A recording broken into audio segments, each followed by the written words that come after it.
As many of you may already know, I have two cabins here on the property where I live. One of the cabins I live in, and the other I've recently started renting out as an Airbnb. Both cabins have full kitchens. As it turned out, both cabins also had stove and oven problems the same week.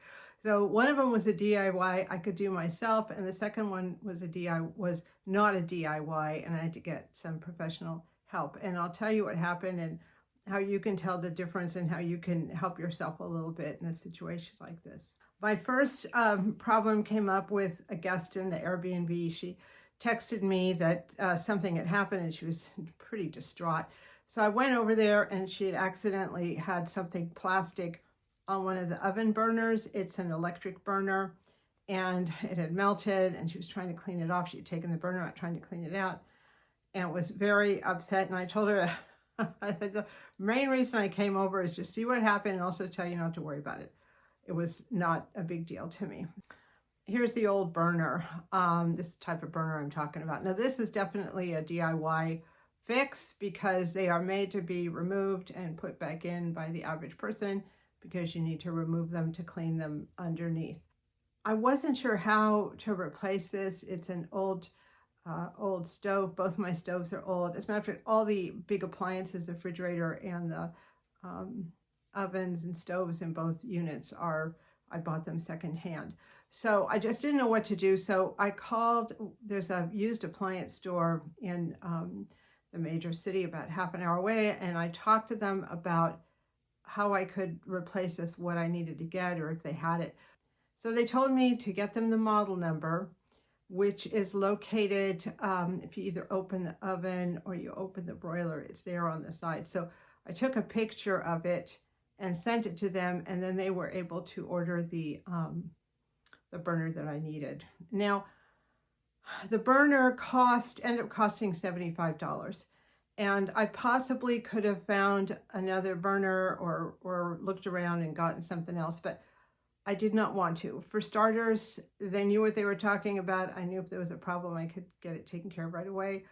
Number two, because it's an Airbnb and there is some turnover in there and people coming in and out, I couldn't have the stove and oven, or at least the stove part, out of commission for a significant period of time. So basically I called them, I paid them, they ordered it, the next day it was in, I took it, stuck it back in, and it was good to go. I was very happy. It was a real quick fix, a DIY fix. So a weekend or two ago, I had been invited to an event and I brought some things, a potluck. One of the things I brought were these pumpkin muffins. It was the last of my pumpkin from last year's pumpkin from the freezer. And the first batch came out a little dark and I thought, okay, perhaps I wasn't paying attention to when it was ready. And second one, I was paying attention, it was really dark. And everyone seemed to like them. They were kind of compressed and a little dark. And then I made a loaf the next day out of the leftover batter, and that came out very dense and dark. And interesting enough, everyone seemed to like them that way, and actually the person who received the loaf called me specifically to tell me how much they liked it. But I couldn't figure out what the heck was going on, so I thought, you know what, maybe this oven's running a little hot. It was always running about 25 degrees a little hot, and I'd make some adjustments for it, but this was outrageous. So I have an oven thermometer and I put the oven thermometer in there.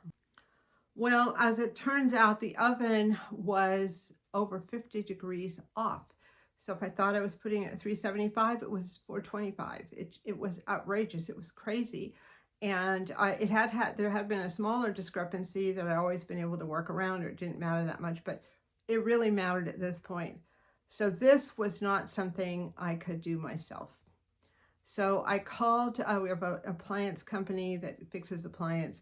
One of the benefits, I'll tell you, of living in a small community like this is I know everybody and I know who to ask if I need something, and it usually can be resolved really quickly because everyone has a friend who does this. So anyway, this is a licensed appliance repair business, and I've used him before. So he was on his way back to the home office and called me and said he'd stop on the way.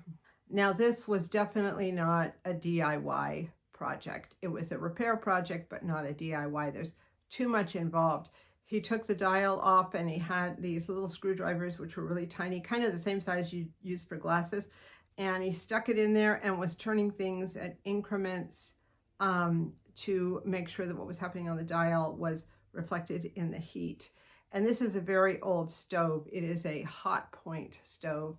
And he said it was probably 40 years old. So there's nothing in there that's computerized or anything like that. So it's all manual. So he was going back and forth and really microscopic movements. And then finally, between that and the thermometer, we were able to get it back to where it needed to be. So that house visit and fix cost me $85. So between the two of them, I think I spent $165 in repairs. He said the oven is quite old, like 30 or 40 years old, and they probably don't even have the parts anymore, or if they do, they're very expensive.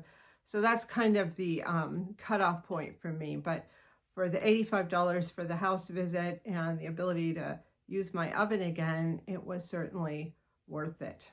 So sometimes I'm a DIYer and sometimes I'm not. You got to know the difference. And again, with the cost of repairs, you have to decide at what point do I repair or at what point do I call it quits on this. And I decided both of these I would repair. They're both, as I mentioned, secondhand stoves. But what I like about them is that they are not computerized. They're old school with the dials. So there's maybe less to go wrong. And if something goes wrong, it can be easily fixed. In both these cases, it was. So that's my appliance repair story for right now. Do you have any appliance repair stories? Do you do any of your own fixing? Do you know when to stop? Do you do most of it yourself? Do you just replace your appliance? At what point do you replace your appliance? This was an interesting experience for me to just be in this stove and oven situation within a week. Both. Perhaps they are telepathic between them. I don't know. But I'm glad that they're both okay now for the next guest in the Airbnb and for my Christmas baking season. Thank you so much for watching.